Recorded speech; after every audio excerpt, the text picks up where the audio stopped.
Number 6 है और ये एक्सरसाइज का क्वेश्चन है जो कि चैप्टर 1 सॉल्यूशन का है यहाँ पे।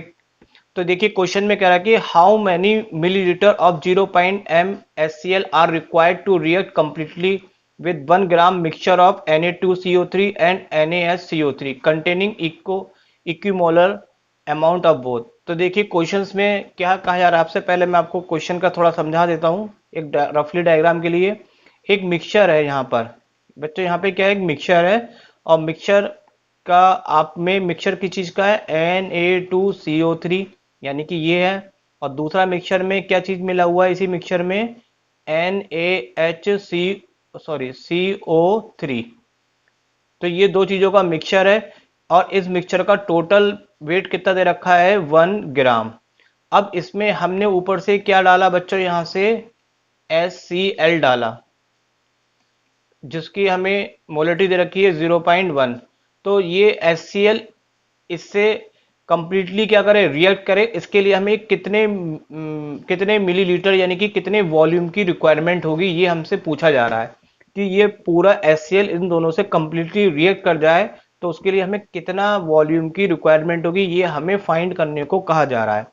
अब देखिए यहाँ पे थोड़ा सा मैं यहाँ पे समझा देता हूँ। जैसे टोटल मिक्सचर का वेट कितना है 1 ग्राम। अगर मैं इसको x मान लूँ, एक का Na2CO3 को x Na2CO3 का वेट मान लिया मैंने x, तो इसका कितना आ जाएगा मास, इसका आ जाएगा 1 में से हम क्या कर देंगे x को क्या कर देंगे माइनस, टोटल हमारे पास 1 है, 1 में से अगर x हमने इसको मान लिया तो रिमेनिंग पार्ट कितना आ जाएगा इसका 1 माइनस x आएगा। तो देखिए चलिए क्वेश्चंस को मैं फेयर तरीके से करवाता हूँ ताकि आपको अच्छे से समझ में आ जाए। ये तो मैंने एक रफ आइडिया दिया था समझाने के लिए। अब देखिए आपसे पूछा जा रहा है कितने मिलीलीटर HCl की रिक्वायरमेंट होगी, इसका मतलब आपसे वॉल्यूम पूछा जा रहा है। फिर आपको इसी की क्या दे रखी है, मोलरिटी दे रखी है आपको 0.1। और यहाँ पे अब देखिए क्वेश्चन को करने के लिए हम यहाँ से स्टार्ट करेंगे कि जो क्वेश्चन में दे रखा है Na2CO3 और NaHCO3 का जो मिक्सचर है वो दोनों इक्वल मोलर अमाउंट में, इसका मतलब दोनों का टोटल मिक्सचर कितना है 1 ग्राम है। तो मैंने क्या करा, इसके लिए अगर मैं x मान लूं तो 1 में से अगर x मानेंगे तो इसका कितना बचेगा 1 माइनस एक्स। तो यहाँ पे बच्चों हम क्या करेंगे, यहाँ पे हम नंबर ऑफ मोल्स के लिए पहले फॉर्मूला लगाते हैं। तो देखिए नंबर ऑफ मोल्स के लिए फॉर्मूला होता है given mass upon molar mass. तो given mass upon molar mass हमने लगाया, तो यहाँ पे मैंने इसके लिए माना कि गिवन मास हमारे पास कितना x है, और इस ये कैसे आया 1 माइनस एक्स, 1 टोटल था उसमें से माइनस कर दिया। और अपॉन फॉर्मूले में क्या होता है मोलर मास, तो मोलर मास हमने Na2CO3 को लिखेंगे और यहाँ मोलर मास किसका लिखेंगे NaHCO3 का। तो मोलर मास तो हम निकाल लेते हैं, मोलर मास हमें आता है, फिर भी बता देता हूँ। Na की वैल्यू होती है 23 और कितने लगे 2, फिर कार्बन कितना हो गया 12, ऑक्सीजन के कितना होता है 16 और 3। सिमिलर वे में हमने इसका मोलर मास निकालेंगे Na का 23, हाइड्रोजन का 1, कार्बन का कितना हो गया 12, ऑक्सीजन का 16 और कितने ऑक्सीजन लगे 3। तो इसको अगर हम कैलकुलेट कर ले तो ये कैलकुलेट करके इसको जब सब सॉल्व करेंगे तो ये इसका आंसर आ जाएगा 106, और इसको सॉल्व करेंगे तो इसका आंसर आ जाएगा 84। क्रॉस मल्टीप्लाई कर लेंगे, क्रॉस मल्टीप्लाई से पहले हमने यहाँ पे क्या करा काट पीट दिया, 2 से काटेंगे तो ये 42 आ जाएगा और 2 से काटेंगे तो ये 53 आ जाएगा।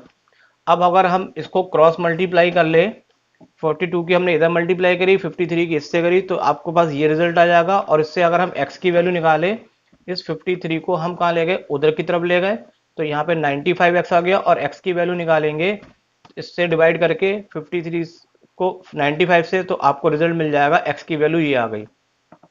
तो यहाँ पे हमारे पास x की वैल्यू आ गई। अब हम यहाँ से फाइंड कर सकते हैं नंबर ऑफ मोल्स, किसी भी एक से निकाल सकते हैं, आप इससे भी निकाल सकते हैं, आप इससे, क्योंकि दोनों आपस में इक्वल है। तो हम किसी एक से फाइंड करते हैं, पहले एक के नंबर ऑफ मोल्स फाइंड कर लेते हैं। तो सबसे पहले हम नंबर ऑफ मोल्स फाइंड करते हैं Na2CO3 के। तो फॉर्मूला क्या हमारे पास x जो कि हमने निकाल चुके हैं 0.557 अपॉन इसी का मोलर मास। तो इसका मोलर मास कितना था आपका बच्चा 106। इसको अगर हम डिवाइड कर ले तो ये आपका डिवाइड होके आंसर आ जाएगा 0.0525। जितने मोल Na2CO3 के आए हैं उतने ही मोल किसके होंगे बच्चों NaHCO3 के। तो नंबर ऑफ मोल्स दोनों बराबर है, तो हमने एक के पता कर ली, तो सिमिलर वे में हम कह देंगे दूसरे के नंबर मोल्स भी कितने होंगे उतने ही होंगे। अब देखिए मेन बात यहाँ पे कही थी कि HCl इससे रिएक्शन कर ले कंप्लीटली, उसके लिए हमें कितना वॉल्यूम चाहिए होगा और HCl इससे भी रिएक्ट कर ले तो उसके लिए कितना वॉल्यूम चाहिए होता है, तो टोटल वॉल्यूम हमें निकालना है इन दोनों से रिएक्ट करने के लिए। तो सबसे पहले हम रिएक्शन समझेंगे तो हमें ये क्वेश्चन समझ में आएगा। सबसे पहले हमने HCl की रिएक्शन Na2CO2 से कराई, तो Na2CO3 की रिएक्शन जब HCl से कराते हैं तो हमारा बनता है 2NaCl CO2 और H2O। आप यहाँ पे देखेंगे HCl के कितने पार्ट लग रहे हैं आपके, दो, और इससे इसको कंप्लीटली रिएक्ट करा रहा है तो कितना हो गया, एक पार्ट। अब दूसरे से भी रिएक्शन करा लेते हैं। HCl की रिएक्शन तो इससे भी होगी क्योंकि मिक्सचर में तो दोनों चीजें हैं, तो इसकी रिएक्शन जब कराते हैं HCl से तो ये बिल्कुल बैलेंस करके आपको लिखनी पड़ेगी इक्वेशन। तो ये बैलेंस इक्वेशन है यहाँ पर। तो इसमें HCl का एक पार्ट लग रहा है और ये पूरी तरह से खर्च हो जा रहा है, यानी कि ये HCl इससे कंप्लीट रिएक्ट करता है तो एक पार्ट, और HCl इससे रिएक्ट करता है तो दो पार्ट। हमें तो बताना है कि टोटल कितना लगेगा, तो टोटल कितना पार्ट हो गया, दो और एक, यानी कि टोटल दोनों से रिएक्शन करने में HCl का कितना पार्ट खर्च हो रहा है, 3, 2+1, कितने, एक एक mole of both of compound.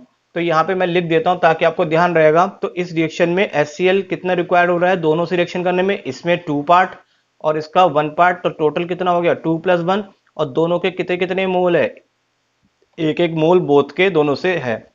अब देखिए यहाँ पे 2+1 कितना हो जाता है, 3 हो जाता है, और दोनों के लिए ईच मोल की वैल्यू हम निकाल चुके हैं, कोई भी मोल लगा सकते हैं, यहाँ पे दोनों इक्वल है। तो ईच मोल की वैल्यू कितनी है, 0.00525 है, और इससे हमने यहाँ पे कैलकुलेट कर लिया। तो यहाँ पे बच्चों हमारे पास क्या आ गए, HCl के नंबर ऑफ मोल्स आ गए। अब देखिए अगर मोल्स आ जाते हैं तो हमें वॉल्यूम निकालना आसान हो जाएगा, क्योंकि हमें बच्चों यहाँ पे क्या दे रखी है, मोलरिटी दे रखी है। अब हम मोलरिटी का अगर फॉर्मूला लगाए तो मोलरिटी के फॉर्मूले में वॉल्यूम आता है जो कि हमें फाइंड करना है। यहाँ पे हमने नंबर ऑफ मोल्स जो कि हमने अभी ऊपर कैलकुलेट करे तो ये हमने यहाँ पे इसकी वैल्यू लगा दी। मोलरिटी आपको यहाँ पे 0.1 गिवन है, और वॉल्यूम आपको निकालना है तो वॉल्यूम यहाँ से हम कैलकुलेट कर लेंगे। इससे v इधर चला जाएगा और 0.1 इधर आ जाएगा, तो सॉल्व होके कितना आ जाएगा आपका, 0.1575। बट आपसे आंसर पूछा गया था ml में, तो ml में इसको कन्वर्ट कर लेते हैं। ml में कन्वर्ट करेंगे तो लीटर को इससे कन्वर्ट करने के लिए हमें किससे मल्टीप्लाई करनी पड़ेगी, 1000 से।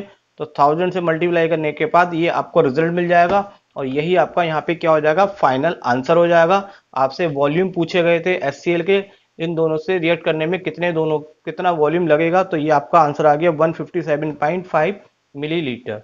और यहाँ पे ये क्वेश्चन हो जाता है कंप्लीट।